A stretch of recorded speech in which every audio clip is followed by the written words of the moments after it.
Hey everybody, Mark Lookout here from Redline Conditioning, and in today's video I want to go over the mat jump when it comes to the PARE test and the POPAT test. Now there are some differences between the two of them. With the PARE test, it is a 5-foot jump that you're going to be jumping over, and if you touch the mat, whether it's takeoff or on landing, it's going to be 5 seconds added onto your time, so you have a 5-second penalty. If it's the POPAT test, it's a 6-foot jump that you're clearing, but failure to clear it, so if you touch it on takeoff or touch it on landing, you have to repeat the jump, and failure to clear it in 3 attempts means your test will be done. So I want to go over a few things when it comes to the jump. One is the approach. How is it that, or what is it that we do leading up to the jump to make it more successful? The second will be the jump itself. Are we jumping across it, or are we jumping up and over it? And then the third thing would be the landing. So we'll go over each section one at a time, covering common mistakes and things to think about to try to correct them. So the first part I want to cover is the approach to the mat jump. I find where people will make a mistake is they either shuffle their feet on the approach or they take too big of a stride as they approach. And both are very awkward. Both are very awkward to perform, and it actually takes away from the jump itself. When we approach the jump, we want to try to keep our stride as natural as possible. So if someone is shuffling just before they take off, they come to the mat, they're wanting to take off a certain foot. Usually it's their dominant leg. In my case, it's my left leg I like to jump off of. So if I'm approaching and I feel like it's not my left leg that I'm going to jump off, what tends to happen is I come up here and then I shuffle my feet as I approach. And the shuffling, what that ends up doing is it takes away momentum from the jump itself. So we don't want to shuffle as we approach. The other side of it is true though, where people start overstriding, where they're really reaching out each time to approach the jump. And I find when they're reaching out is because they're trying to do the jump too soon. So this may look a little bit awkward. Reaching out would be something like this.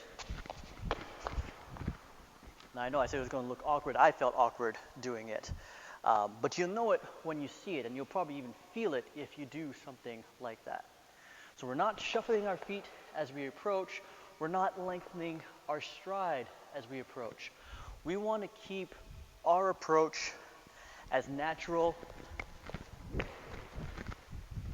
We want to keep our approach as natural as possible. Now, of course, as I mentioned, if you touch the mat, you're going to be penalized for it. So you're going to have to experiment what's that natural stride as you approach it. But you want to avoid overstriding, you want to avoid shuffling, because all of that takes away from the power of the jump, which actually leads me to the second part of the mat jump itself. So the next part of the mat jump is going to be the jump itself. And there's a few things that I'll see people do. Let's talk about how the jump looks. Sometimes you may see people jump and they get this big jump in the air, it's almost like they're trying to maximize their time in the air as possible.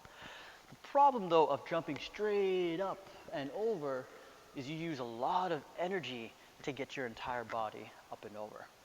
So it's not so much that we are taking off upwards to get over the mat. What we want to do is take off moving forward.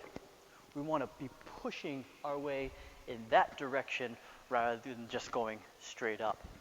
So rather than an up and over type movement with the mat jump, we want to be jumping straight forward. Okay? The other thing that I see people do is that it's not a jump that they're actually doing. So it's not that they're popping off the ground.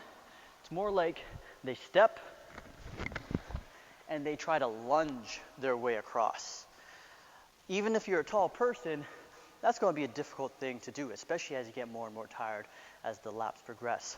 So you're not lunging forward, you're not throwing that front leg in front of you, you are popping, you're basically jumping off the foot.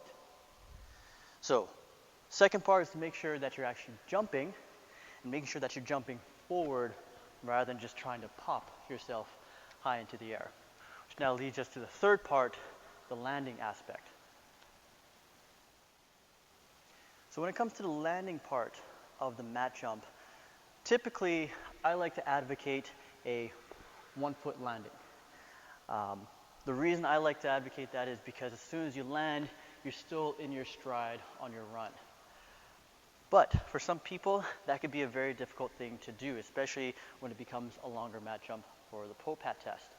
So if you find yourself having trouble doing a 1 foot landing, then you may want to consider doing a 2 foot landing. Now I'll just demonstrate 1 foot landing, which I actually kind of seen in previous shots, but 1 foot landing is obviously this one, whereas a 2 foot landing, it's very similar as what you would do in a long jump, where we want to bring both feet together, or as close together as possible as we land. So those are the three parts of the mat jump. There's the approach, the jump, and the landing. When we're doing the approach, we want to make sure that it's as natural of a stride into the jump as possible. When we're jumping, we want to be popping off the ground versus lunging forward.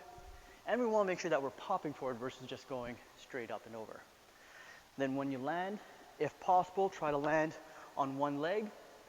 But if you have to do a 2 foot landing, do a 2 foot landing so it ensures that you clear the distance that you're jumping. So if you have any questions, feel free to leave a comment below. Otherwise, good luck to y'all in your process.